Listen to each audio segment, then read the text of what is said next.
बिस्मिल्लाहिर्रहमानिर्रहीम। कुरान की कदर कीजिए। एक आदमी टैक्सी में बैठा था तो देखा ड्राइवर कुरान सुन रहा है। इसने पूछा, क्या कोई मर गया है? इसने कहा, हाँ, हमारे दिल मर चुके हैं। कैदी इसलिए कुरान मांगता है कि कैद तन्हाई में इसका कोई साथी बने। मरीज अस्पताल में इसलिए कुरान मांगता है ताकि अल्लाह उसके दिल को उस मर्ज से दूर कर दे और जिस्म को भी शिफा नसीब हो। मुर्दा कब्र में तमन्ना करे कि काश मैं कुरान पढ़ता तो आज मेरा गम ख्वार होता। आज न हम कैदी हैं, न मरीज हैं, न मुर्दा हैं कि कुरान की तमन्ना करें। कुरान आज हमारे हाथों में है, हमारे घरों में है, आंखों के सामने है। तो क्या हम इस बात का इंतज़ार करें कि हम इन मुसीबतों में से किसी एक मुसीबत में गिरफ्तार हो जाएं और फिर कुरान को तलब करें?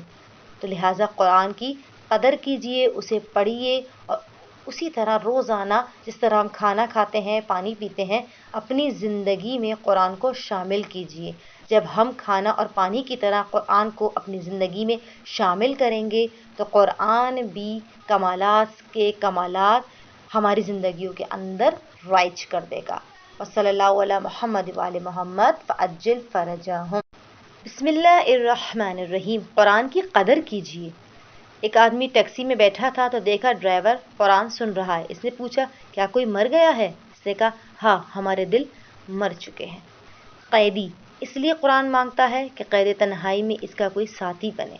मरीज अस्पताल में इसलिए कुरान मांगता है ताकि अल्लाह उसके दिल को उस मर्ज से दूर कर दे और जिस्म को भी शिफा